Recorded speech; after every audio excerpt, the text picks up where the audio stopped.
Hello मेरी YouTube family, Radhe Radhe, Shri Krishna. आप लोग कैसे हैं? मैं उम्मीद करती हूँ आप सब लोग अच्छे होंगे, स्वस्थ होंगे, मस्त होंगे। आप सभी लोगों से ना, आप सभी लोगों का बहुत कमेंट आ रहा था, बहुत बहन भाइयों का, आप ब्लॉग बनाओ, ब्लॉग बना के डालो। तो मैं इतनी गर्मी में आके सीढ़ियों पर बैठ के ब्लॉग बना रही हूँ, तो मुझे उम्मीद है आप सब लोग ज़्यादा से ज़्यादा सपोर्ट और प्यार देंगे कि अपनी रियल कहानी बताओ, अपनी कहानी के बारे में बताओ। तो भाई मैं कहानी क्या बताऊँ, मेरी कहानी तो एक दो ब्लॉग और पढ़े उसमें है।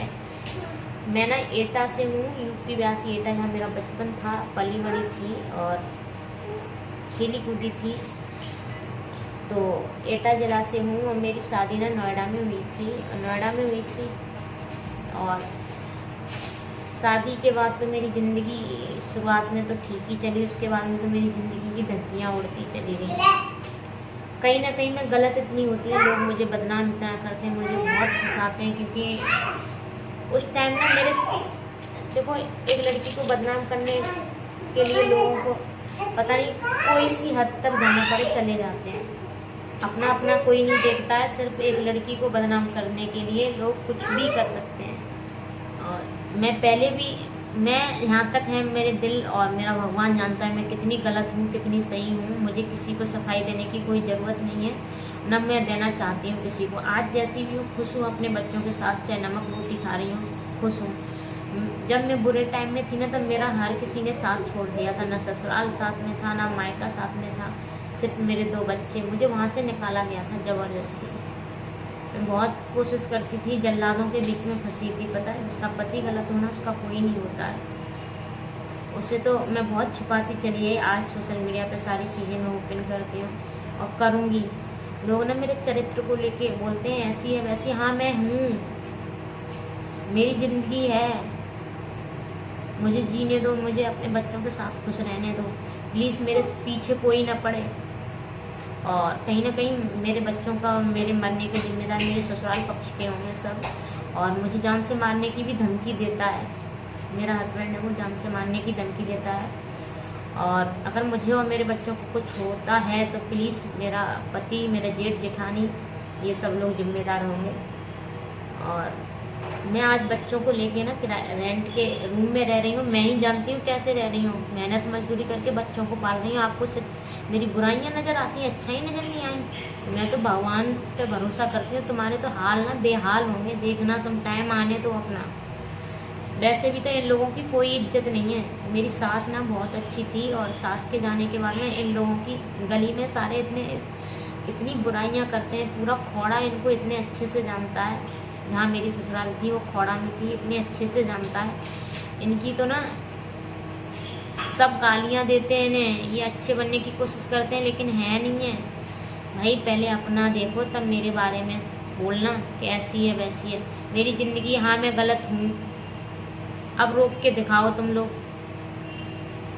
अगर मुझे कुछ होता है मेरे बच्चों को, तो मेरे ससुराल वाले सारे जिम्मेदार हैं, मेरी जेठानी, मेरा जेठ, मेरा पति और देवर मेरा। इन लोगों ने कभी मुझे सपोर्ट नहीं किया कि जिसका पति गलत है। तो जहाँ तक मैंने पुलिस कंप्लेंट भी बहुत की थी कि पति तो नशेड़ी गजेड़ी है, प्लीज़ आप चलो। तो पुलिस वालों ने भी समझाया था, तेरा भाई ऐसा है, मेरे देवर को तू सपोर्ट किया कर, ये किया कर। किसी की समझ में नहीं आ रहा था। वो सोच रहे थे ये भाग जाएगी, पूरी प्रॉपर्टी हमारी हो जाएगी। तो प्रॉपर्टी के लिए तो बच्चों की हक की लड़ाई लड़ रही हूँ। तो प्लीज़ सभी भाई बहन मुझे न्याय दिलाएं, और मैं बच्चों की लड़ाई तो लड़ ही रही हूँ। और वो लोग कोशिश कर रहे हैं, पता मुझे जान से मारने की धमकी दे रहे हैं बार बार। और कोशिश ये कर रहे हैं सारी प्रॉपर्टी में से इसको मतलब कुछ ना मिले इसके बच्चों को।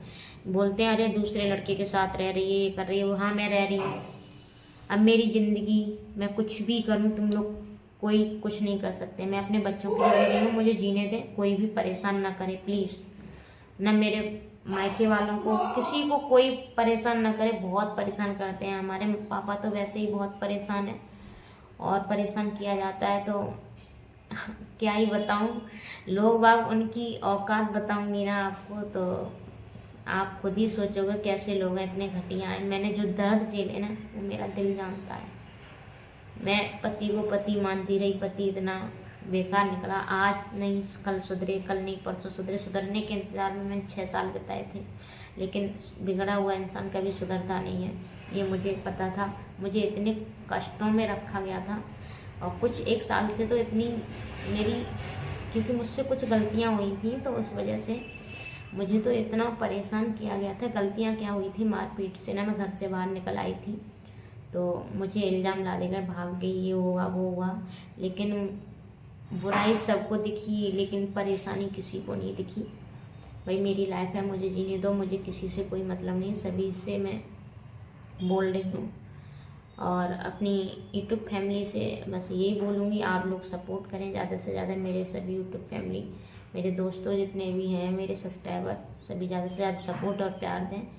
और आपके लिए न्यू न्यू ब्लॉग लाती रहूँगी, आप सभी ज़्यादा से ज़्यादा सपोर्ट प्यार देते रहें ऐसे ही। आप बहुत सपोर्ट कर रहे हो, मुझे उम्मीद है आप मुझे आगे बढ़ाओगे और मुझे कुछ नहीं चाहिए, बस आप प्यार सपोर्ट देते रहें। जल्दी से जल्दी चैनल मोनेटाइज हो जाए और मिलते हैं अगले ब्लॉग में। छोटे छोटे ब्लॉग लाती रहूँगी और सारी परेशानियां हैं वो भी बताऊँगी, लेकिन टाइम आने पर अपनी यूट्यूब फैमिली को हर चीज़ शेयर करूँगी। तो सभी लोगों को राधे राधे, जय श्री कृष्णा। सभी लोग अपना अपना ख्याल रखें, स्वस्थ और मस्त रहें और मिलते हैं अगले ब्लॉग में।